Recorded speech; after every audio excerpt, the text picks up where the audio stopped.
Hello friends, कैसे हैं आप सभी लोग। आई होप सब लोग अच्छे होंगे, मस्त होंगे एकदम।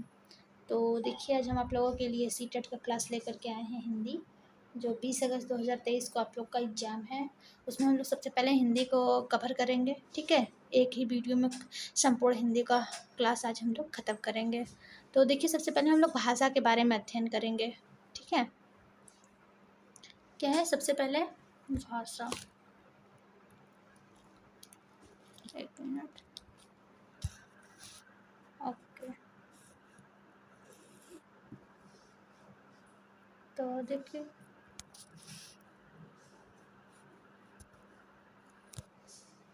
सबसे पहले हम लोग भाषा के बारे में देखिए। पहला पॉइंट क्या है? भाषा हमारे विचारों को व्यक्त करने तथा दूसरे के विचारों को समझने का एक साधन है। भाषा क्या है? ये हमारे विचारों को व्यक्त करने तथा दूसरों के विचारों को समझने की एक साधन है, ठीक है। आइए दूसरा इसमें पॉइंट देखते हैं क्या है।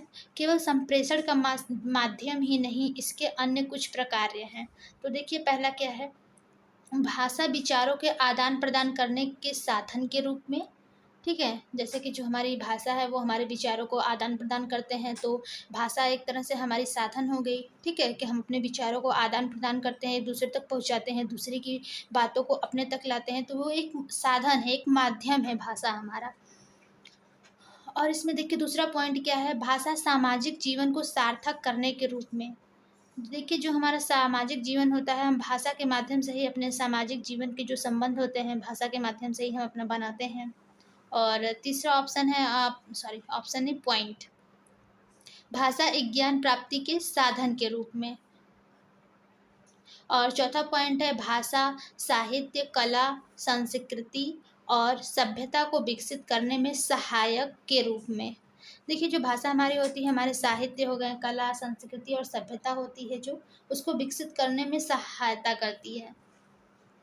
और पांचवा है आपका पॉइंट, लिपि भाषा का लिखित रूप होता है। देखिए, जो लिपि होती है, देखिए जो हिंदी भाषा होती है उसकी लिपि देवनागरी होती है। तो ये जो भाषा लिपि होती है, जो भाषा का लिखित रूप होती है, ठीक है। छठवां पॉइंट है, देखिए, भाषा और लिपि के बीच कोई निश्चित संबंध नहीं होता। कोई भी भाषा किसी भी लिपि में लिखी जा सकती है, ठीक है। देखिए, जो हमारा भाषा होता है उसका लिपि मतलब जो भी है, कोई उसका निश्चित संबंध नहीं होता है लिपि के साथ। भाषा और लिपि के बीच में कोई निश्चित संबंध नहीं होता है। कोई भी भाषा किसी भी लिपि में लिखी जा सकती है। आगे देखिए, भाषा के रूप, प्रकार या भेद, ठीक है, या फिर भाषा के भेद, रूप, प्रकार। तो देखिए, सबसे पहला आपका होता है लिखित भाषा, दूसरा होता है मौखिक भाषा, तीसरा होता है सांकेतिक भाषा, ठीक है। तो देखिए, जो भाषा के प्रकार होते हैं वो 3 प्रकार के होते हैं। पहला होता है पहला लिखित, दूसरा मौखिक और तीसरा सांकेतिक। देखिए, नोट है यहाँ पे, थोड़ा ध्यान दीजिएगा। ये नोट्स हम आप लोगों के लिए तैयार किए हैं, खासतौर से सीटेट 20 अगस्त 2023 के लिए, ठीक है। काफ़ी ज़्यादा हेल्पफुल होगा ये सीटेट वालों के लिए। और देखिए, यहाँ पे क्या लिखा है नोट में, लिखित भाषा मौखिक भाषा की तुलना में अधिक स्थायी होती है, ठीक है। मौखिक का मतलब क्या है? जो बोलकर। लिखित का मतलब क्या होता है? जो लिख करके।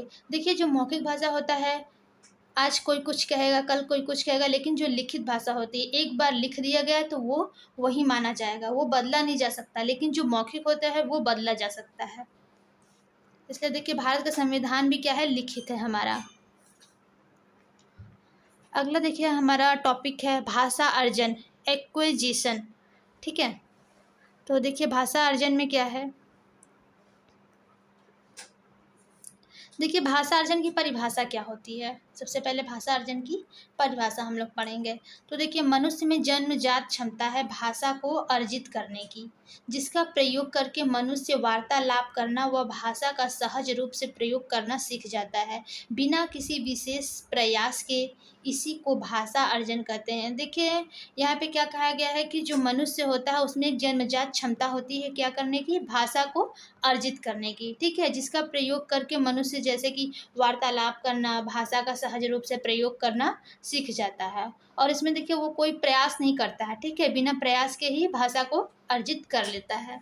इसमें देखिए, पहला पॉइंट होता है स्वाभाविक प्रक्रिया है ये, ठीक है, भाषा अर्जित करने की स्वाभाविक प्रक्रिया है। दूसरा पॉइंट है आपका वातावरण का प्रभाव। तीसरा है आपका सहज प्रक्रिया। चौथा है अचेतन या अवचेतन प्रक्रिया। पांचवा है अर्जन का संबंध मातृभाषा से ज़्यादा। छठवां है अनौपचारिक प्रक्रिया। देखिए, हमने पहले ही बताया है कि भाषा अर्जित करने के लिए मनुष्य में जन्मजात क्षमता होती है। तो ये देखिए स्वाभाविक प्रक्रिया है, ये सबके अंदर होती है।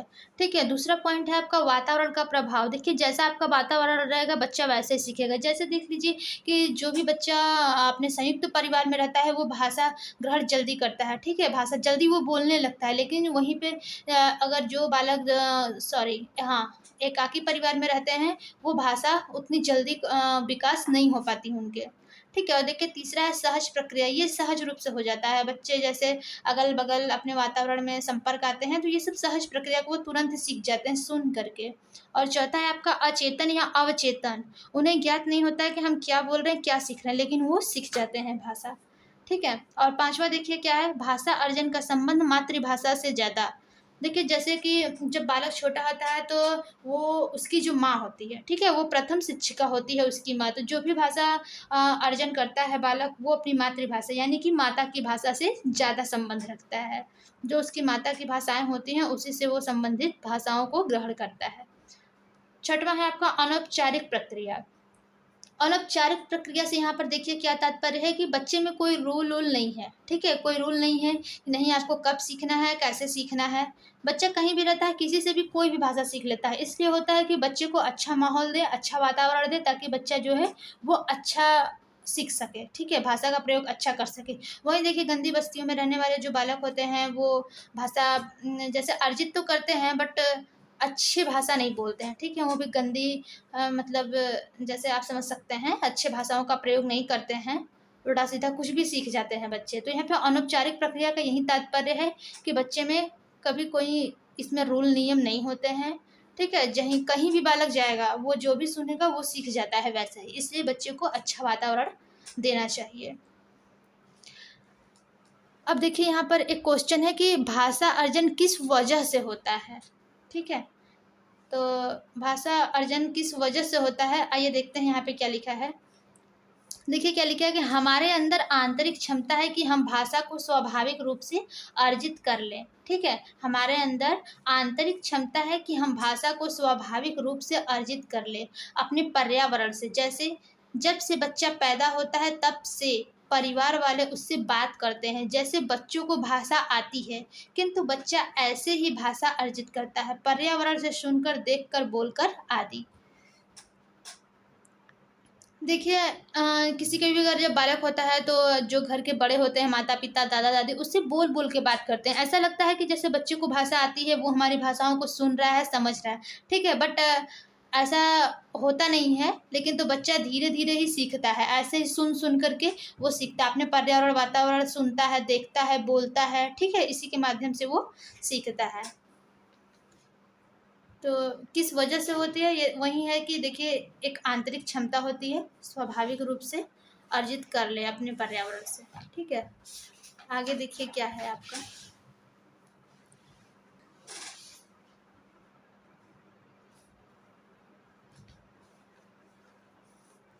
आगे देखिए मातृभाषा क्या है। ठीक है, तो देखिए हम लोग सबसे पहले मातृभाषा के बारे में पढ़ेंगे कि किसी भी व्यक्ति के लिए भाषा का पहला रूप, अतः बच्चे के घर में बोले जाने वाली भाषा मातृभाषा कहलाती है। तो देखिए जो कोई भी बालक होता है, ठीक है, या फिर कोई भी व्यक्ति है, उसका जो भाषा का पहला रूप होता है वो जो बच्चे के घर में बोले जाने वाली भाषा होती है वही उसकी मातृभाषा कहलाती है। देखिए इसका डिफिनेशन क्या है, परिभाषा कि भाषा अर्जन एक ऐसी प्रक्रिया है जो बिल्कुल स्वाभाविक है।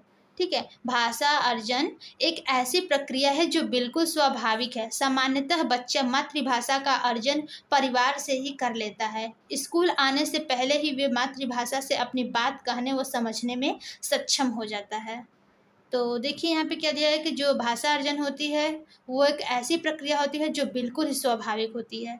ठीक है, जो बच्चा जैसे कि जो मातृभाषा अर्जन करता है वो परिवार से ही कर लेता है अपनी मातृभाषा का अर्जन। ठीक है, स्कूल आने के पहले ही वे मातृभाषा में अपनी बातों को कह सकता है, मतलब कहने लगता है, इतना वो सक्षम हो जाता है। ठीक है, आइए देखते हैं अब आई होप आप लोगों को समझ में आ रही होगी। यदि हमारी वीडियो आप लोगों को पसंद आ रही हो तो लाइक एंड सब्सक्राइब और शेयर करते रहिए। आगे देखिए, भाषा अधिगम। भाषा अधिगम क्या है? अधिगम में प्रयास की आवश्यकता पड़ती है। बिल्कुल, अधिगम मतलब सीखना होता है। इसमें क्या होती है? प्रयास की आवश्यकता होती है। चेतन रूप से सीखी जाती है ये, अवचेतन नहीं। जैसे देखिए भाषा अर्जन क्या था? अवचेतन। वो बच्चा ये नहीं जानता कि मैं क्या कर रही हूँ, क्या कर रहा हूँ, कैसे हो रहा है, ठीक है। वो बस सुनता है, अपने वातावरण में रहता है, देखता है, बोलता है, सीखता है, वही सब बोलने लगता है। वो अवचेतन होता है। लेकिन जो हमारा अधिगम होता है उसमें चेतन रूप से सीखा जाता है, ठीक है। आगे देखिए, नियम सीखने होते हैं, किताबें पढ़नी होती हैं, कौशल सीखने होते हैं, शिक्षकों की ज़रूरत पड़ती है। अतः भाषा अधिगम एक औपचारिक प्रक्रिया है। देखिए यहाँ पे दे देगा कि मातृभाषा और भाषा अधिगम में क्या अंतर है, तो आप लोग तुरंत बताइएगा कि जो मातृभाषा होती है वो अनौपचारिक, सॉरी मातृभाषा नहीं, भाषा अर्जन, ठीक है। जो भाषा अर्जन होती है वो अनौपचारिक होती है, बट जो भाषा अधिगम होता है वो औपचारिक प्रक्रिया होती है। आगे देखिएगा क्या है, इसमें भी देखिए कुछ पॉइंट दिए गए हैं, ठीक है। देखिए क्या लिखा है यहाँ पर। पहला पॉइंट है, अधिगम का संबंध दूसरी भाषा से है, ठीक है। पहली भाषा तो वो मातृभाषा से सीख जाता है, लेकिन वहीं पर इंग्लिश हो गया, उर्दू हो गया, कन्नड़ हो गया, तेलुगु हो गया, पंजाबी हो गया, तो ये सब उसे सीखनी पड़ती है। और बच्चे में बहुभाषिकता का होना बहुत ज़रूरी होता है। तो भाषा अधिगम जो होता है वो सीखना पड़ता है। इसमें प्रयास की आवश्यकता होती है। ये क्या होती है? औपचारिक होती है। इसमें रूल होते हैं, नियम होते हैं, ठीक है। देखिए दूसरा पॉइंट है, चेतन प्रक्रिया होती है। जैसा कि मैंने आपको पहले ही बताया है कि जो भाषा अधिगम होती है वो एक चेतन प्रक्रिया होती है। और अगला पॉइंट है, प्रयासपूर्ण रहना पड़ता है। इसमें प्रयास करना पड़ता है बच्चों को। और क्या है? औपचारिक माहौल चाहिए, जैसे कि स्कूल हो गया। बच्चे ज़्यादातर जो दूसरी भाषा का ज्ञान होता है वो अपने स्कूल में ही सीखते हैं, ठीक है। तो यहाँ पर औपचारिक माहौल चाहिए। अगला देखिए क्या है, स्किनर के अनुसार भाषा अनुकरण प्लस पुनर्वलन से सीखी जाती है, ठीक है। स्किनर के अनुसार भाषा किससे सीखी जाती है? अनुकरण और पुनर्वलन से। ये पॉइंट याद रखिएगा आप लोग कि स्किनर के अनुसार भाषा अनुकरण प्लस पुनर्वलन से सीखी जाती है। अगला पॉइंट है आपका, वाइगोत्स्की के अनुसार भाषा सामाजिक क्रिया द्वारा सीखी जाती है। देखिए यदि आपके क्वेश्चन में आ गया कि स्किनर के अनुसार भाषा सीखी जाती है तो अनुकरण भी होगा और पुनर्वलन भी होगा, बट वहीं जगह अगर आपको वाइगोत्स्की से पूछा है तो वहाँ पे भाषा एक सामाजिक क्रिया द्वारा सीखी जाती है। अगला पॉइंट है आपका, व्याकरण को संदर्भ में सिखाया जाना चाहिए। जबकि जो हमारा व्याकरण होता है उसको संदर्भ में सिखाया जाना चाहिए। अगला पॉइंट है आपका, भाषा सीखने के लिए प्रिंट समृद्ध वातावरण दिया जाना चाहिए। देखिए जैसे कि बच्चे जब स्कूल में जाता है तो जो प्राइमरी लेवल के बच्चे होते हैं 1 से लेकर के 5 तक, उनके क्लासरूम में देखेंगे तो अनेक तरीके के, अनेक प्रकार के वो फिगर लगे होते हैं, चित्र बने होते हैं दीवार पर, ठीक है। सुंदरता होती है, सजावट होता है, ताकि बच्चे जो है कि देख करके उन्हें सीख सकें। आई होप आप लोगों को भाषा अधिगम के बारे में समझ में आएगा। अगर नहीं समझ में आएगा तो कमेंट बॉक्स में कमेंट करिएगा, ठीक है। अगला देखिए क्या है, यहाँ पे देखिए हमने बताया था आपको, यहाँ पे देखिए आ गया भाषा अर्जन और भाषा अधिगम में अंतर। तो देखिए भाषा अर्जन और भाषा अधिगम में क्या अंतर है। पहला अंतर है कि जो भाषा अर्जन होता है वो अवचेतन प्रक्रिया होता है। उसमें वो बच्चा सचेत नहीं होता है, ठीक है। अवचेतन प्रक्रिया यानी कि अवचेतन रूप में वो सीखता है भाषा अर्जन। लेकिन जो वहीं पर आपका दूसरी ओर भाषा अधिगम है उसमें क्या होती है? चेतन प्रक्रिया होती है। फिर देखिए दूसरा क्या है भाषा अर्जन में, कि ये स्वाभाविक प्रक्रिया होती है। और भाषा अधिगम में क्या होता है? नियमबद्ध प्रक्रिया होती है। ये नियमबद्ध होती है कि नहीं, क्योंकि देखिए ये स्कूल में ज़्यादातर सीखा जाता है। जो भाषा अधिगम होता है बच्चा स्कूल में सीखता है, कॉलेज में सीखता है, ठीक है। तो यहाँ पे नियम होते हैं कि नहीं 10 से 4 आपके स्कूल चलेंगे, उसी में आपको ये सब करना है। तो ये नियमबद्ध प्रक्रिया होती है। देखिए जो भाषा अर्जन होता है इसमें तीसरा पॉइंट है, अनौपचारिक प्रक्रिया होती है। इसमें कोई भी रूल नहीं होता है, कोई भी नियम नहीं होता है। कभी भी कहीं पर भी आप सीख सकते हैं भाषा अर्जन, ठीक है, कहीं पर भी कर सकते हैं। लेकिन वहीं दूसरी जगह देखिए भाषा अधिगम है, इसमें औपचारिक प्रक्रियाएं होती हैं। ये आप कहीं किसी से भी नहीं सीख सकते हैं।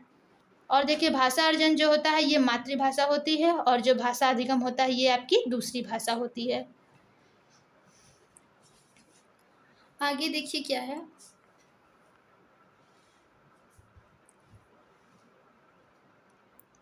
आगे देखिए भाषा अर्जन व भाषा अधिगम में मुख्य अंतर क्या है। भाषा अर्जन और भाषा अधिगम में मुख्य अंतर क्या है।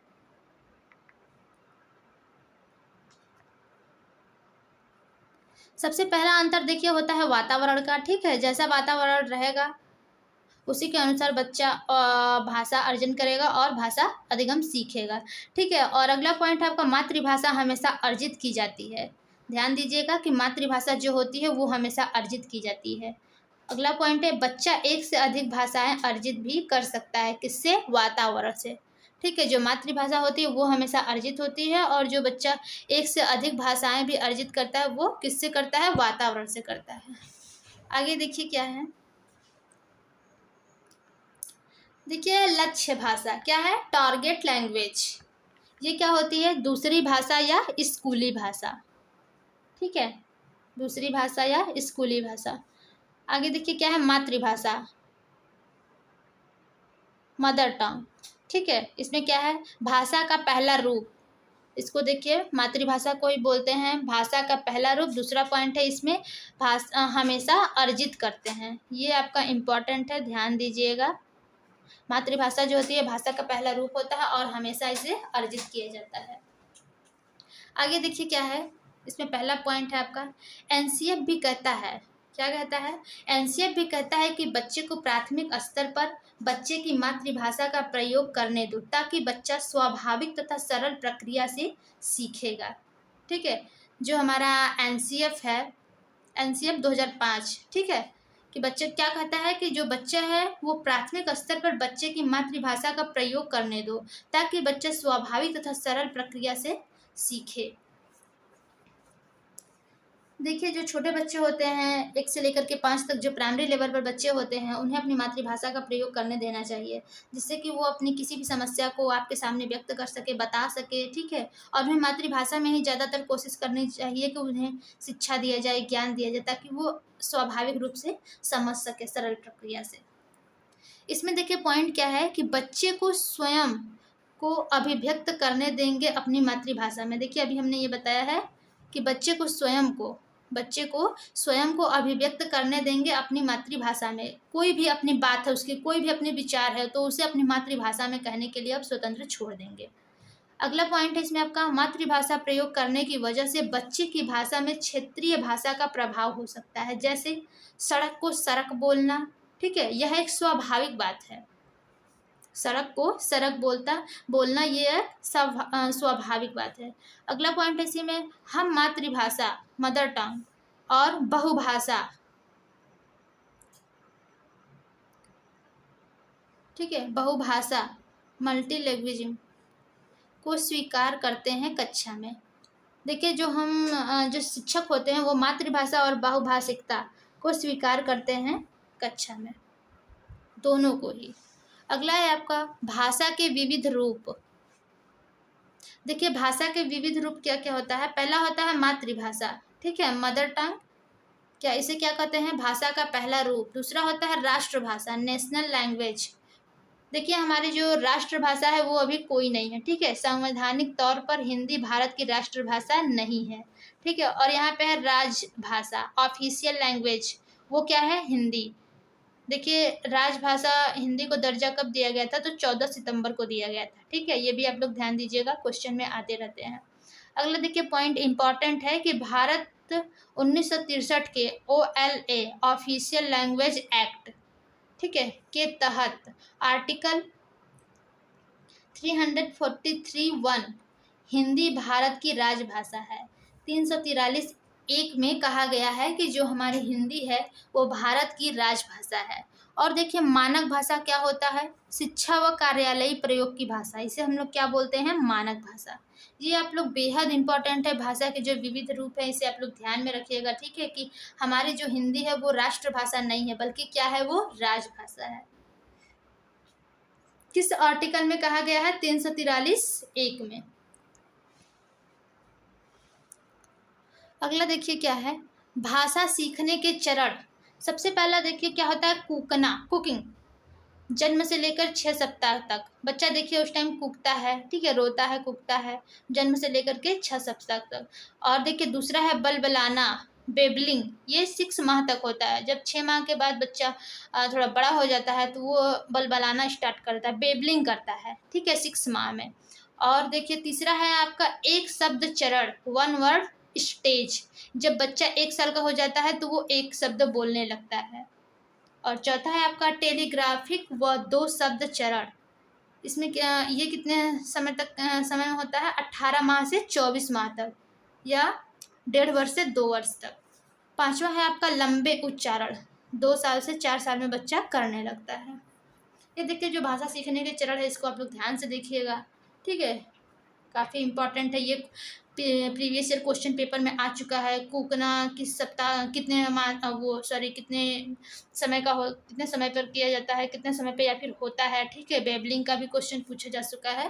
तो इसका देखिए आप लोग को प्रैक्टिस सेट कराएंगे। सबसे पहले हम सोचे हैं कि संपूर्ण आपका हिंदी जो है एक ही क्लास में कंप्लीट करा दें, तो आज मैंने यही करा रही हूँ। इसके बाद आप लोगों का प्रैक्टिस सेट हम कराते रहेंगे, ठीक है।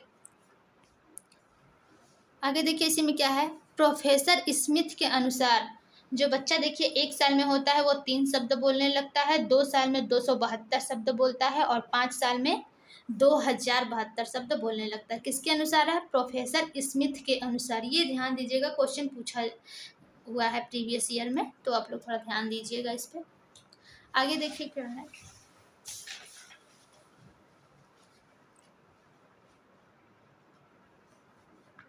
आगे देखिए आपका भाषा शिक्षण की प्रमुख विधियां, ठीक है।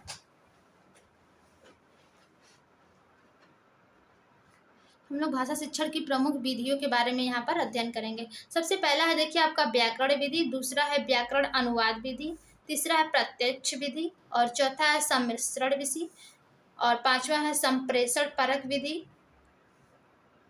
छठवां है आगमन विधि, और सातवां है निगमन विधि। तो देखिए एक एक करके हम यहाँ पर आप लोगों को बताएंगे कि व्याकरण विधि में क्या है, व्याकरण अनुवाद विधि कैसे है, क्या है, ठीक है। तो सबसे पहले हम लोग देखिए व्याकरण विधि के बारे में पढ़ेंगे। देखिए इसमें क्या 2 पॉइंट है, इसमें क्या है, इस विधि के अंतर्गत अन्य भाषा के नियमों को कुछ शब्दों के साथ सिखाया और याद कराया जाता है। देखिए जो व्याकरण विधि होती है इसके अंतर्गत क्या आता है कि अन्य भाषा के नियमों को, ठीक है, कुछ शब्दों के साथ सिखाया और याद कराया जाता है। किसमें, व्याकरण विधि में। इसमें दूसरा पॉइंट है आपका, इसके बाद शब्द संयोजन और व्याकरणिक, इसके बाद शब्द संयोजन और व्याकरणिक नियमों के आधार पर अभ्यास कराए जाते हैं, ठीक है। व्याकरण विधि में ही देखिए जो व्याकरणिक नियम होते हैं उसका अभ्यास कराया जाता है। अगला है देखिए व्याकरण अनुवाद विधि। कि व्याकरण अनुवाद विधि क्या है, पहला पॉइंट है, इसमें देखिए 4 पॉइंट है। पहला पॉइंट है आपका, यह विधि 19वीं शताब्दी के अंत तक परंपरागत और मान्य विधि के रूप में प्रचलित, सॉरी यहाँ पे रहेगा, ठीक है, फिर से हम आपको बता दे रहे हैं कि यह विधि 19वीं शताब्दी के अंत तक परंपरागत और मान्य विधि के रूप में प्रचलित रही। 19वीं शताब्दी में देखिए व्याकरण अनुवाद विधि काफ़ी प्रचलित विधि रही है, ठीक है। और इसमें देखिए अगला पॉइंट है, इसमें व्याकरण और अनुवाद 2 विधियां परस्पर संयोजित हैं। व्याकरण और अनुवाद 2 विधियां देखिए इसमें है। अगला पॉइंट है, इस विधि में बच्चे लक्ष्य भाषा पढ़ना लिखना तो सीख लेते हैं परंतु बोलने के ज़्यादा अवसर नहीं मिल पाते हैं। देखिए जो व्याकरण अनुवाद विधि होती है उसमें जो बच्चा होता है वो भाषा पढ़ लेता है, लिख लेता है, सीख लेता है, किंतु वो जो ज़्यादा बोलने का अवसर उसको नहीं मिल पाता है। अगला पॉइंट है, इस विधि में बच्चे की मातृभाषा में अनुवाद के माध्यम से लक्ष्य भाषा सिखाई जाती है। देखिए इसी के माध्यम से, ठीक है, अनुकरण सॉरी व्याकरण अनुवाद क्या है, व्याकरण अनुवाद विधि में ही लक्ष्य भाषा सिखाई जाती है। तीसरा है आपका डायरेक्ट मेथड, क्या है, प्रत्यक्ष विधि। देखिए प्रत्यक्ष विधि में क्या है, पहला पॉइंट, इस विधि के अंतर्गत भाषा की प्रक्रिया के व्यवहारिक पक्षों का सम्मिश्रण है। देखिए जो ये विधि होती है इसके अंतर्गत जो भाषा शिक्षण की प्रक्रिया होती है उसके व्यवहारिक पक्षों का सम्मिश्रण होता है। और दूसरा पॉइंट है इसमें, इसे मौखिक वार्तालाप विधि कहा जाता है। प्रत्यक्ष विधि को मौखिक वार्तालाप विधि भी कहा जाता है। ये आप लोग इम्पोर्टेंट कर लीजिएगा। यहाँ पे देखिए क्वेश्चन आपको पूछ सकता है कि मौखिक वार्तालाप विधि किसे कहा जाता है, तो प्रत्यक्ष विधि को ही मौखिक वार्तालाप विधि कहा जाता है। अगला पॉइंट देखिए क्या है, इस विधि में शिक्षार्थी की मातृभाषा की मध्यस्थता के साथ अन्य भाषा सिखाई जाती है। ठीक है, इस विधि में शिक्षार्थी की जो मातृभाषा होती है मध्यस्थता के साथ अन्य भाषा सिखाई जाती है, यानी कि प्रत्यक्ष विधि में ही मातृभाषा के साथ साथ उसे दूसरी भाषा भी सिखाई जाती है। अगला देखिए क्या है, इस विधि में बच्चे की मातृभाषा का प्रयोग नहीं किया जाता, केवल लक्ष्य भाषा को आधार बनाया जाता है। प्रत्यक्ष विधि में देखिए जो मातृभाषा होती है उसका प्रयोग नहीं किया जाता है, केवल उसके लक्ष्य भाषा को आधार बनाया जाता है और उसे सिखाया पढ़ाया जाता है। अगला है देखिए आपका सम्मिश्रण विधि।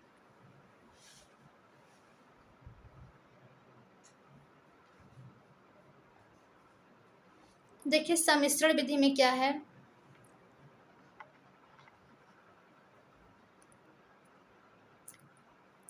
इसमें देखिए पहला पॉइंट है आपका, इस विधि के अंतर्गत भाषा शिक्षण की प्रक्रिया के व्यवहारिक पक्षों का सम्मिश्रण है।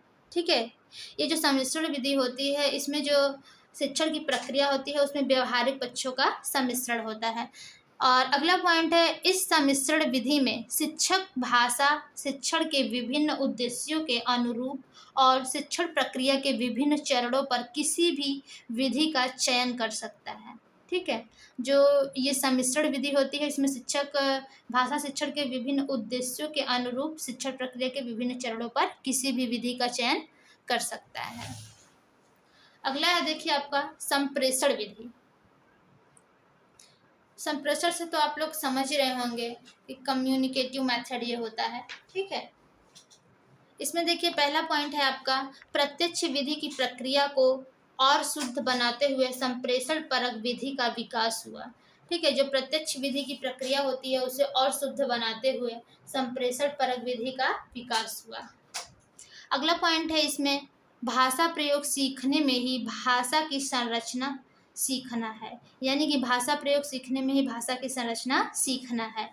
अगला पॉइंट है इसी में, यह स्वाभाविक रूप से भाषा के प्रयोग पर बल देती है। जो आपकी संप्रेषण विधि होती है वह स्वाभाविक रूप से भाषा के प्रयोग पर बल देती है। संप्रेषण के माध्यम से भाषा सीखी जाती है। संप्रेषण का मतलब होता है कि अपनी विचारों को आदान प्रदान करना ही होता है। ठीक है, एक दूसरे तक पहुंचाना, कम्युनिकेट करना उसे। तो जो जो स्वाभाविक रूप से भाषा के प्रयोग पर बल देती है, संप्रेषण के माध्यम से ही सीखी जाती है। अगला है आपका देखिए आगमन विधि। आगमन विधि इंडक्टिव मेथड, ये देखिए उदाहरण से नियम की ओर जाती है। ठीक है, जैसे सबसे पहले देखिए कोई भी हमने उदाहरण बताया उसके बाद नियम बताया। ठीक है, तो उदाहरण से नियम की ओर। और देखिए दूसरा है इसमें पॉइंट, विशिष्ट से सामान्य की ओर। सबसे पहले विशिष्ट से सामान्य की ओर क्या होता है, आगमन विधि। और तीसरा पॉइंट है इसमें ज्ञात से अज्ञात की ओर। ठीक है, जो चीज़ ज्ञात होता है उससे लेकर जहाँ तक ज्ञात नहीं है वहाँ तक जाना, ज्ञात से अज्ञात की ओर। जैसे देखिए इसे क्या है कि एग्जाम्पल है, पहले संज्ञा के उदाहरण देते हुए बाद में परिभाषा बताना। ठीक है, पहले हमने संज्ञा को उदाहरण बता दिए कि जैसे इसमें देखिए होता है ना कि इसका परिभाषा क्या होता है, किसी नाम स्थान, ठीक है, इसी के आधार पर होता है संज्ञा। तो सबसे पहले हमने किसी का नाम बता दिया, इलाहाबाद बता दिया, प्रयागराज बता दिया, तो पहले हमने उदाहरण दे दिया, उसके बाद उसके परिभाषा के बारे में बताया। और सातवां है आपका लास्ट पॉइंट क्या है, निगमन विधि, डिडक्टिव मेथड।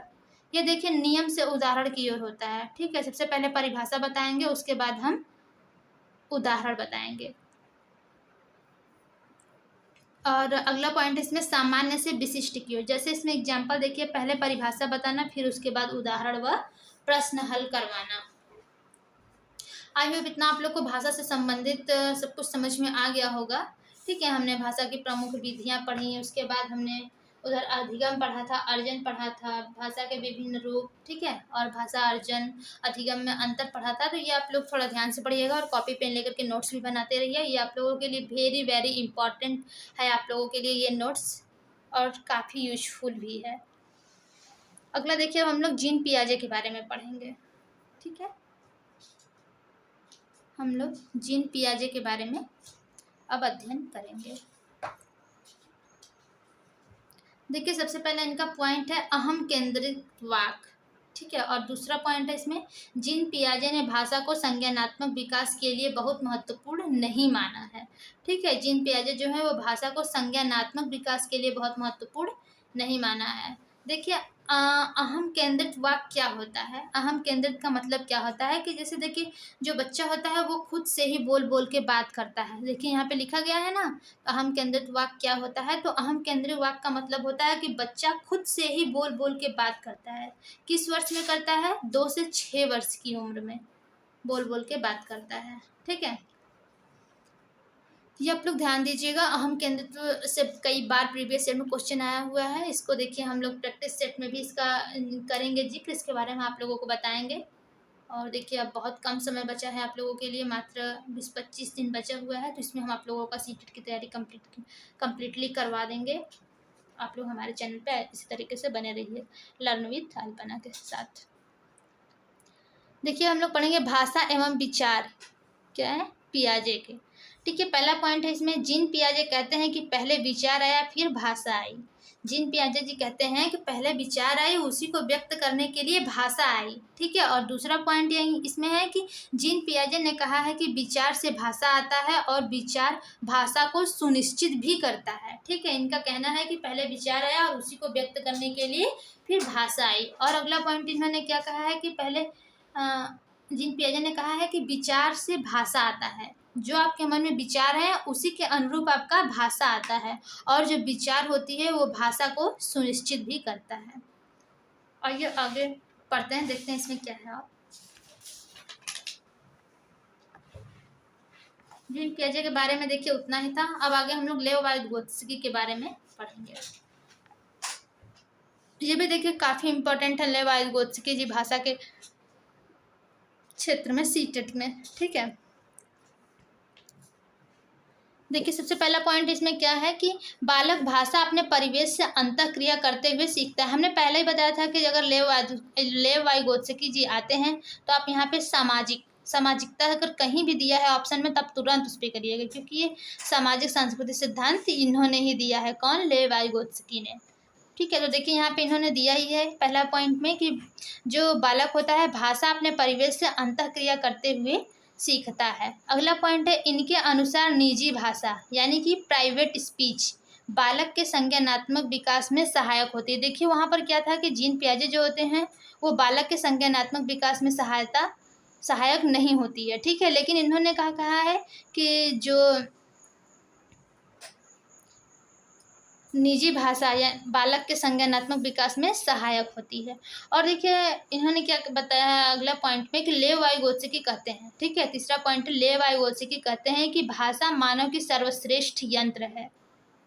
भाषा क्या है? मानव की सर्वश्रेष्ठ यंत्र है। किसने कहा है? लेव वाइगोत्स्की ने, जिसके द्वारा हम विज्ञान का निर्माण कर सकते हैं और साझा कर सकते हैं। भाषा के ही द्वारा देखिए हम लोग अपने ज्ञान का निर्माण कर सकते हैं और साझा भी कर सकते हैं। अगला देखिए लेव वाइगोत्स्की के सिद्धांत का नाम क्या है? सामाजिक सांस्कृतिक सिद्धांत। ये आप लोग ध्यान दीजिएगा कि जो लेव वाइगोत्स्की हैं उनके सिद्धांत का क्या नाम है? सामाजिक सांस्कृतिक सिद्धांत। और देखिए अंतरीकरण, ठीक है। अंतरीकरण क्या होता है? बालक बाहरी वातावरण के अवलोकन को अपने भीतर आत्मसात करके सीखता है। यह संज्ञानात्मक विकास व भाषा दोनों के विकास में सहायक होती है। देखिए जो बालक होता है बाहरी वातावरण जो होता है अवलोकन और अपने भीतरी आत्मसात करके सीखता है, यानी कि बाहरी वातावरण के जो अवलोकन करता है फिर उसको अपने भीतरी आत्मसात करके यह संज्ञानात्मक विकास व भाषा दोनों के विकास में सहायक होता है, संज्ञानात्मक विकास में भी और भाषा में भी। आगे देखिए क्या है, आगे है लेव वाइगोत्स्की के सिद्धांत में भाषा के 3 महत्वपूर्ण पक्ष। ये देखिए वेरी वेरी इम्पॉर्टेंट है आपका। लेव वाइगोत्स्की के सिद्धांत में भाषा के 3 महत्वपूर्ण पक्ष। पहला है आपका सामाजिक वाक, क्या है? सोशल स्पीच 2 वर्ष की उम्र में बच्चा करता है, ठीक है। निज वाक प्राइवेट स्पीच 3 से 6 वर्ष की उम्र करता है। और तीसरा है आंतरिक मौन वाक साइलेंट स्पीच 6 वर्ष के बाद। ठीक है, आगे देखिए क्या है भाषा और विचार। भाषा और विचार क्या है कि वाइगोत्स्की के अनुसार शुरुआती सालों में भाषा और विचार एक दूसरे से स्वतंत्र होते हैं, एक समय के बाद वे मिल जाते हैं। ठीक है, शुरुआती सालों में भाषा और जो विचार होते हैं एक दूसरे से स्वतंत्र होते हैं और एक समय बाद वे मिल जाते हैं। आई होप आप लोग को लेव वाइगोत्स्की का सिद्धांत जो भी है वो समझ में आ गया होगा। आगे हम लोग पढ़ेंगे नॉम चॉम्स्की के बारे में। ठीक है, देखिए नॉम चॉम्स्की के सिद्धांत में जो पहला आपका पॉइंट हो क्या है कि देखिए प्रत्येक बालक भाषा सीखने की जन्मजात शक्ति क्षमता के साथ पैदा होता है। देखिए जो प्रत्येक बालक होता है उसके अंदर एक जन्मजात शक्ति होती है और उसी के साथ वो पैदा होता है। दूसरा पॉइंट है आपका जिसे भाषा अर्जन यंत्र, ठीक है, भाषा अर्जन यंत्र LAD कहा जाता है, लैंग्वेज एक्विजिशन डिवाइस। ठीक है, LAD यही उसके सभी बालकों के अंदर पाया जाता है जिससे वो जन्मजात शक्ति क्षमता के साथ पैदा होते हैं भाषा अर्जन करने के लिए।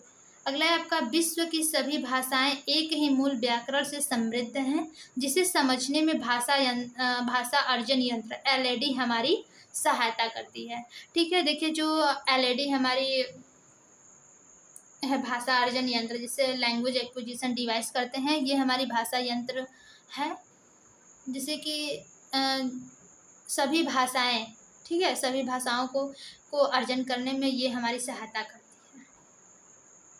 अगला देखिए भाषा कौशल। भाषा कौशल क्या है, देखिए भाषा कौशल 4 होते हैं। ठीक है, सुनना, बोलना, पढ़ना, लिखना। इसे हम लोग ट्रिक क्या कर सकते हैं, सुबोपली। अब देखिए जो सुनना और पढ़ना है, ठीक है, सुनना और पढ़ना ये क्या होता है, ग्रहयात्मक कौशल होता है। ठीक है, जिससे हम लोग ग्रहण करते हैं, सुनकर ग्रहण करते हैं, पढ़ के ग्रहण करते हैं ज्ञान को। ठीक है, और बोलना लिखना ये है अभिव्यक्तात्मक कौशल।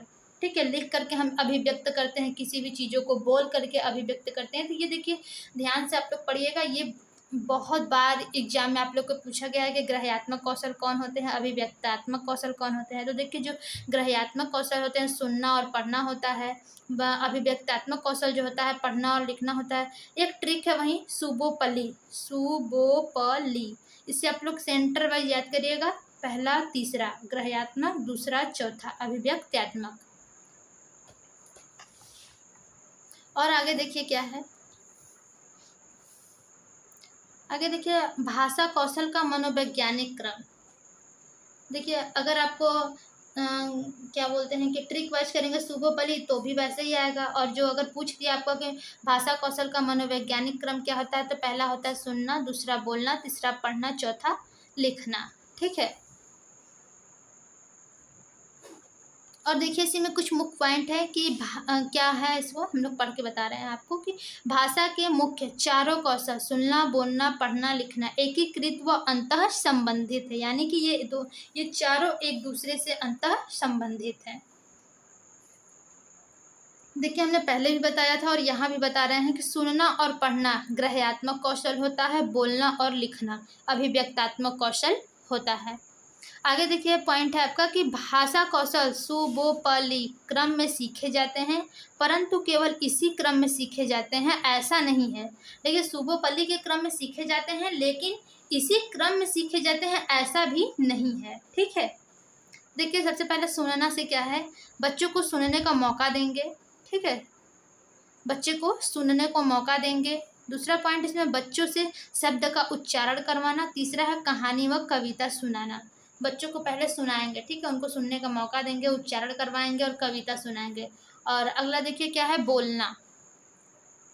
बोलना में पहला पॉइंट है कविता का पठन, संवाद कर सकते हैं, मौखिक प्रश्न पूछ सकते हैं, बच्चों से किसी भी विषय पर टिप्पणी करने को कह सकते हैं। यानी कि बच्चों को बोलने का मौका देंगे इसमें। ठीक है, कविता पढ़वाएंगे, संवाद करेंगे, मौखिक प्रश्न पूछेंगे तो बच्चा आंसर देगा, इसलिए उसको बोलने का मौका इसमें भी मिलेगा। और बच्चों जो किसी भी विषय पर टिप्पणी करने को कह दीजिए तो वो अपने अनुसार जो भी उनको बोलना होगा वो बोल करके बताएंगे। ठीक है, और अगला है पढ़ना।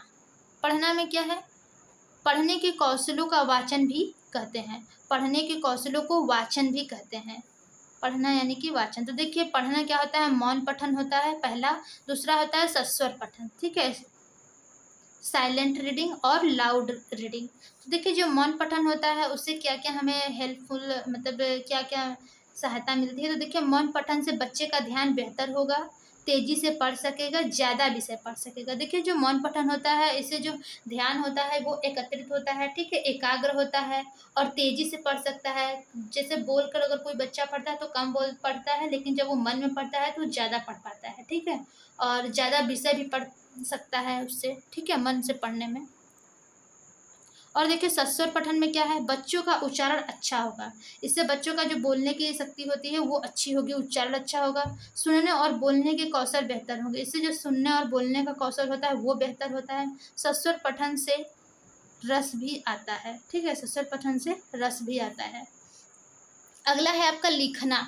लिखना में देखिए क्या है, अध्यापिका बच्चों को वर्तनी स्पेलिंग, ठीक है, अध्यापिका बच्चों को वर्तनी स्पेलिंग की अशुद्धियों को ठीक कराने के लिए श्रुत लेख का प्रयोग किया जाएगा। श्रुत लेख, ठीक है, जिसमें क्या होता है अक्षरों का ट्रेस करना होता है या अनुरेखण करना होता है। तो देखिए लेखन के प्रकार अब हम लोग पढ़ेंगे, ठीक है, लेखन के प्रकार पहला देखिए होता है सुलेख, दूसरा होता है श्रुतलेख, तीसरा होता है अनुलेख। सुलेख का मतलब होता है सुंदर लेख, श्रुतलेख का मतलब होता है वर्तनी की अशुद्धियां दूर करना, और देखिए अनुलेख का मतलब होता है अक्षरों का अनुरेखण या ट्रेस करना। तो देखिए ये तीनों ही एक दूसरे से संबंधित है, सुलेख अनुलेख सुलेख, देख रहे हैं, ऐसे ही आप लोग भी बना लीजिएगा और अपना पढ़ते रहिए धीरे धीरे। आगे देखिए क्या है,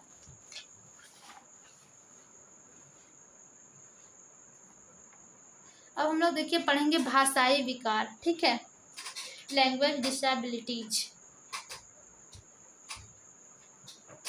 जो हिंदी में पूछे जाते हैं, ठीक है। सबसे पहले देखिए है अफेसिया। अफेसिया में क्या होता है कि अफेसिया के कारण सुनने समझने और बात करते समय भाषा के उपयोग में समस्याएं आती हैं, ठीक है। अफेसिया जो होता है वो सुनने और बात करते समय जो भाषा उपयोग में समस्याएं आती हैं उसे क्या बोलते हैं, अफेसिया। दूसरा है आपका डिसलेक्सिया, ये देखिए पठन क्षमता से होती है, जो पढ़ने व लिखने में समस्या होती है। और एक होता है देखिए आपका इसमें नहीं है, डिस्ग्राफिया भी होती है जो लिखने से संबंधित होती है, ठीक है। डिस्कैलकुलिया होती है जो क्या होती है, गणितीय विकार से होती है। आगे देखिए क्या है, शिक्षा के त्रिआयामी, किसने कहा है, शिक्षण त्रिआयामी सिद्धांत किसने दिया है, जॉन डीवी ने। पहला क्या होता है अध्यापक, दूसरा छात्र, तीसरा होता है विषय वस्तु। देखिए शिक्षण सूत्र क्या है, टीचिंग मैगजिम्स क्या होते हैं कि ज्ञात से अज्ञात की ओर, दूसरा मूर्त से अमूर्त की ओर, और तीसरा पॉइंट है इंपॉर्टेंट सरल से जटिल की ओर, ठीक है। आगे देखिए शिक्षण सहायक सामग्री में क्या क्या आता है, टीएलएम। पहला होता है दृश्य सामग्री चार्ट, श्रव्य सामग्री रेडियो, दृश्य श्रव्य सामग्री टीवी, और चौथा है आपका क्रिया सहायक सामग्री फील्ड ट्रिप, ठीक है। अब देखिए यहाँ पर एक आपका क्वेश्चन बनता है यहाँ पर कि क्वेश्चन देखिए आपका क्या है कि शिक्षण सहायक सामग्री का क्या प्रयोग है, ठीक है, शिक्षण सहायक सामग्री का क्या प्रयोग है। तो देखिए इसका आंसर क्या होगा कि शिक्षण सहायक सामग्री का प्रयोग शिक्षण को और ज़्यादा रुचिकर बनाने के लिए, प्रभावी बनाने के लिए, स्वाभाविक भागीदारिता सक्रिय बनाने के लिए किया जाता है। देखिए दृश्य सामग्री में क्या आता है, ठीक है, ये आई होप आप लोगों को समझ में आ गया कि सहायक शिक्षण सामग्री क्या होता है। सहायक शिक्षण सामग्री देखिए क्या होता है कि जो शिक्षण होता है, ठीक है, उसको रुचिकर बनाया जाता है, उससे प्रभावी बनाने के लिए, स्वाभाविक बनाने के लिए और भागीदारिता सक्रिय बनाने के लिए किया जाता है प्रयोग, किसका, टीएलएम का, शिक्षण सहायक सामग्री का। सबसे पहले देखिए दृश्य सामग्री में क्या होता है, सैंपल, पाठ्यपुस्तक, चार्ट, मानचित्र, ठीक है। और देखिए श्रव्य सामग्री में आपका क्या आता है, radio, microphone, amplifier, tape recorder. और दृश्य श्रव्य सामग्री में क्या आता है, फिल्म, प्रोजेक्टर, टेलीविजन, चलचित्र। लास्ट आपका देखिए क्रिया सहायक सामग्री, किसी ऐतिहासिक संग्रहालय, उद्यान का भ्रमण करना, ठीक है। आई होप आप लोगों को इतना समझ में आ रहा होगा, हमने अब तक जो भी क्लास में बताई है, पढ़ाई है। आगे देखिए आप, मूल्यांकन एवं उपचारात्मक शिक्षण। हम लोग मूल्यांकन और उपचारात्मक शिक्षण के बारे में पढ़ेंगे। देखिए मूल्यांकन क्या होता है कि मूल्यांकन एक ऐसी निरंतर चलने वाली प्रक्रिया है जिससे शिक्षक छात्र व विज्ञान के सीखने की प्रक्रिया का आकलन करते हैं। देखिए जो मूल्यांकन होती है वह एक ऐसी निरंतर चलने वाली प्रक्रिया होती है जिसमें छात्र शिक्षक व विज्ञान के सीखने की प्रक्रिया का आकलन करते हैं। कौन? मूल्यांकन। ठीक है, देखिए यहाँ पे एक क्वेश्चन है कि आकलन का क्या उद्देश्य होता है। आकलन का क्या उद्देश्य होता है? तो पहला देखिए, जो शिक्षक ने छात्र को सिखाया है वह छात्र के द्वारा कितना सीखा गया है, ये आकलन के अंतर्गत आता है। दूसरा है छात्रों की समस्या को दूर करना। आकलन का मतलब क्या होता है? छात्रों की समस्या को दूर करना। और तीसरा है आपका छात्रों की योग्यता, रुचि, कुशलताओं को पहचान कर उनके अनुसार शिक्षण विधि तैयार करना। तो देखिए जो छात्र होता है उनकी योग्यता, रुचि, कुशलताओं को पहचान कर उनके अनुसार शिक्षण विधि तैयार करना ही क्या होता है? आकलन के उद्देश्य होते हैं। अब देखिए मूल्यांकन। मूल्यांकन में देखिए दो पार्ट होते हैं, पहला होता है आकलन, दूसरा होता है मापन। अब देखिए क्या है, आकलन में यह देखते हैं कि बच्चा कैसे सीखता है, ठीक है, और मापन में यह देखते हैं कि बच्चे ने कितना प्रतिशत सीखा है। ठीक है, आकलन में यह देखा जाता है कि बच्चा कैसे सीखता है, मूल्यांकन में यह देखा जाता है कि बच्चे ने कितने प्रतिशत सीखा है। और आपका लास्ट तीसरा पॉइंट, आकलन व मापन दोनों मूल्यांकन का ही एक हिस्सा है। आगे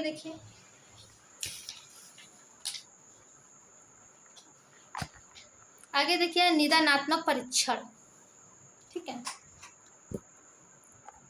हम लोग निदानात्मक परीक्षण के बारे में पढ़ेंगे।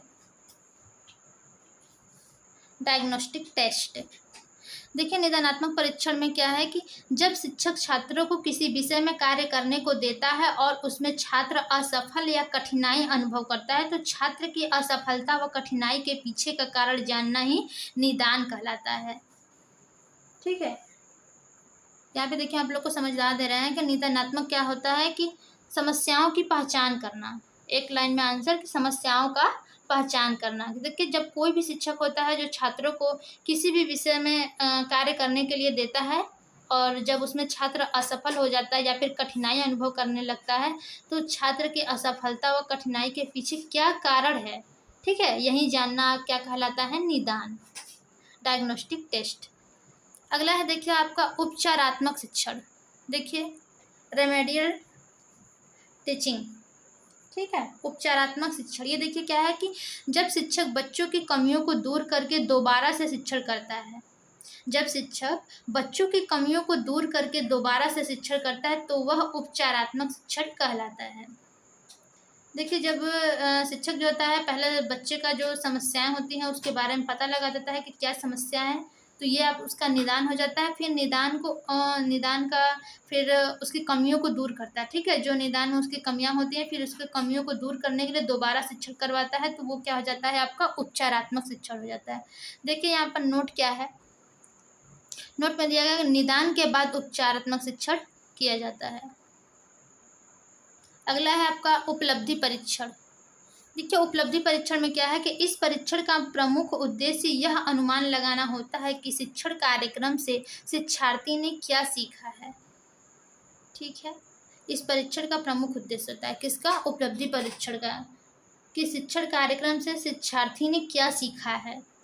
और अगला है आपका कि भाषा कौशलों को कहाँ तक सीख पाया है और उनके आधार पर भाषा का प्रयोग किस हद तक उपयुक्त ढंग से कर पाया है आदि।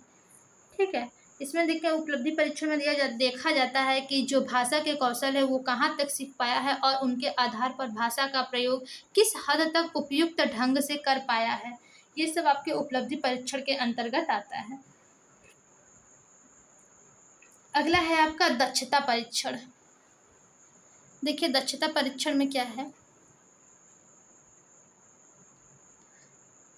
देखिए एक पॉइंट है इसमें कि इसमें यह जाना जा सकता है कि शिक्षार्थी शिक्षण विषय को कहाँ तक समझ पाया है और भाषा कौशलों में उसकी दक्षता या प्रवीणता का स्तर कितना है। ठीक है, दक्षता परीक्षण में देखिए ये कहा जा सकता है कि जो शिक्षार्थी होता है शिक्षण विषय को कहाँ तक समझ पाया है और भाषा कौशल में उसकी दक्षता या प्रवीणता किस स्तर तक कितना है। ठीक है, ये दक्षता परीक्षण के अंतर्गत आता है। अगला है आपका अभिरुचि परीक्षा यानी कि एप्टीट्यूड टेस्ट। ठीक है, इसमें देखिए क्या है कि इससे यह पता चलता है कि शिक्षार्थी भाषा सीखने के लिए उपयुक्त अभिरुचि रखता है अथवा नहीं। ठीक, इससे पता क्या चलता है कि शिक्षार्थी जो है वो भाषा सीखने के लिए उपयुक्त अभिरुचि रखता है अथवा नहीं। अभिरुचि परीक्षण में ये है। और अगला पॉइंट है, यह भी अनुभव लगाया जा सकता है कि शिक्षार्थी उपेक्षित शिक्षण में सफल हो पाएगा या नहीं। देखिए, अभिरुचि परीक्षण में यह अनुमान लगाया जाता है कि जो शिक्षार्थी होता है वो अपने अपेक्षित शिक्षण में सफल हो पाएगा या नहीं। और अगला पॉइंट है इसी में कि इसके लिए यह आवश्यक नहीं कि शिक्षार्थी को लक्ष्य विषय का पूर्व ज्ञान हो। ठीक है, अभिरुचि परीक्षण में यह आवश्यक नहीं होता है कि जो आपका शिक्षार्थी है लक्ष्य विषय का पूर्व ज्ञान हो या नहीं, लेकिन किंतु दक्षता परीक्षा के लिए लक्ष्य विषय का ज्ञान होना आवश्यक है। यानी कि देखिए, अभिरुचि परीक्षण में जो आपका लक्ष्य विषय का ज्ञान होता है पूर्व ज्ञान, यानी कि वो जरूरी नहीं है कि आपको ज्ञान हो या ना हो, लेकिन जो आपका दक्षता परीक्षा है उसमें आपका पूर्व ज्ञान होना बेहद ही जरूरी है और इम्पोर्टेंट भी है। अगला देखिए आपका क्या है, मुख्य कौशल। मुख्य कौशल में क्या है, प्राइमरी स्किल। ठीक है, मुख्य कौशल देखिए आपका क्वेश्चन हमने वो जो बताया आपका सुगोपली वो याद कर लीजिएगा यहाँ पे, मुख्य कौशल और पुनर्बलन कौशल। ठीक है, मुख्य कौशल में देखिए सुनना बोलना आता है और पुनर्बलन कौशल में बोलना और लिखना। यानी कि बोलना जो होता है वो मुख्य कौशल में भी आता है और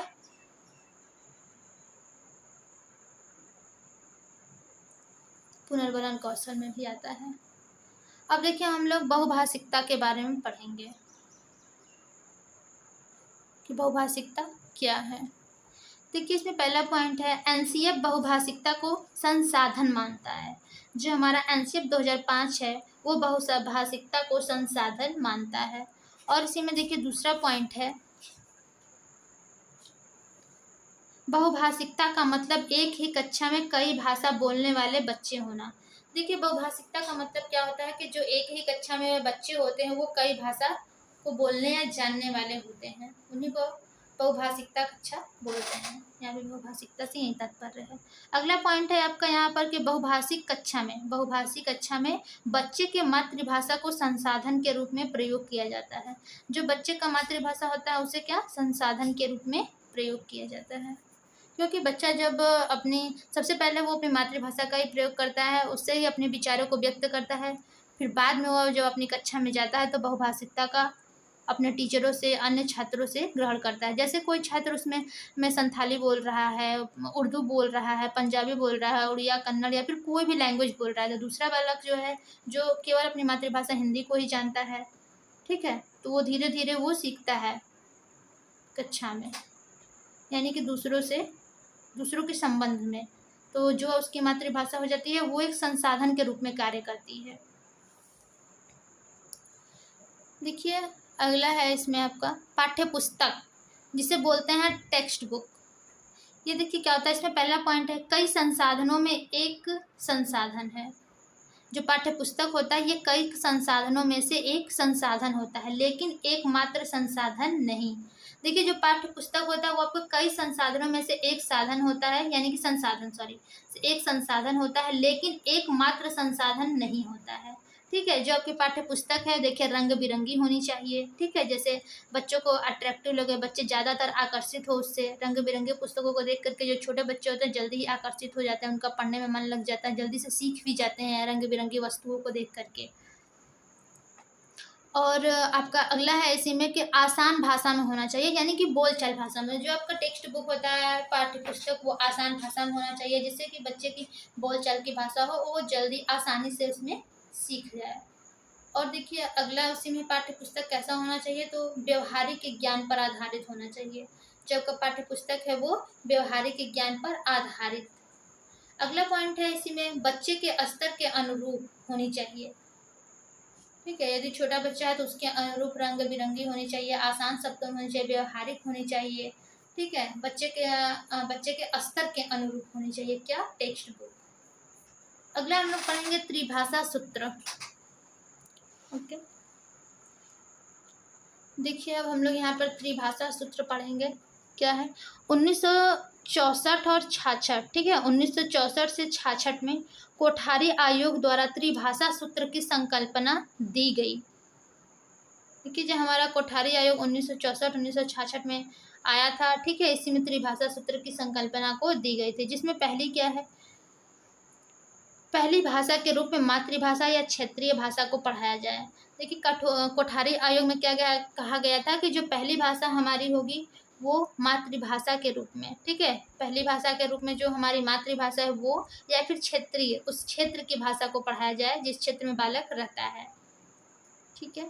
और दूसरा देखिए क्या है कि द्वितीय भाषा के रूप में हिंदी भाषी राज्यों में, द्वितीय भाषा के रूप में हिंदी भाषी राज्यों में कोई भी आधुनिक भारतीय भाषा या अंग्रेजी को, और गैर हिंदी भाषी क्षेत्रों में हिंदी भाषा को द्वितीय भाषा के रूप में पढ़ाया जाए।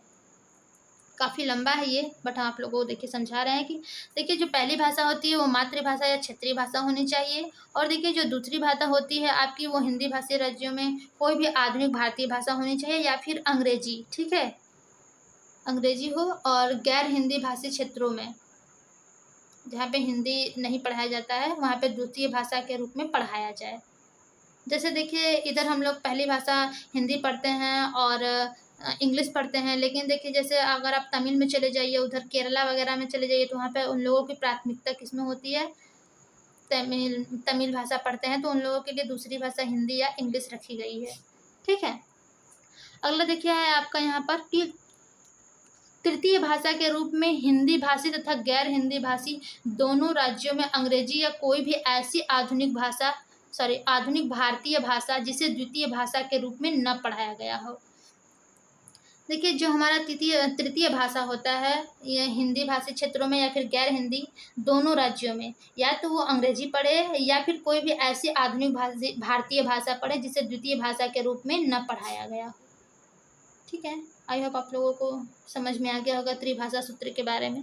ये देखिए मोस्ट इम्पॉर्टेंट क्वेश्चन है, त्रिभाषा सूत्र से आपके बहुत ढेर सारे क्वेश्चन पूछे जाते हैं और प्रीवियस ईयर क्वेश्चन में देखिए पूछे भी गए हैं। देखिए यहाँ पर हमने जो आपको मुख्य कौशल के बारे में पढ़ाया है और पुनर्वलन कौशल के बारे में, ये इम्पॉर्टेंट है, इसको आप लोग थोड़ा ध्यान से पढ़ लीजिएगा, ठीक है। तो देखिए हमने आप लोगों की एक ही वीडियो में पूरी हिंदी कंप्लीट कर दी है सीटेट की।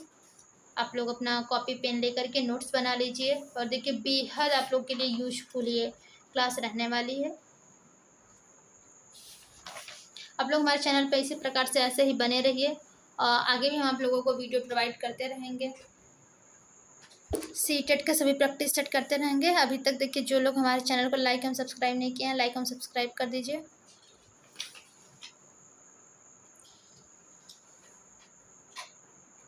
देखिए इम्पॉर्टेंट इसमें क्या है, जीन पियाजे हैं, लेवाइगोत्स्की और नॉम चॉम्स्की हैं, ठीक है। लेवाइगोत्स्की का सिद्धांत जो है वो सामाजिक सांस्कृतिक था, और नॉम चॉम्स्की जो दिए हैं भाषा अर्जन यंत्र, एलईडी लैंग्वेज एक्विजिशन डिवाइस, ठीक है। और जीन पियाजे का तो आप संज्ञानात्मक जानते ही हैं।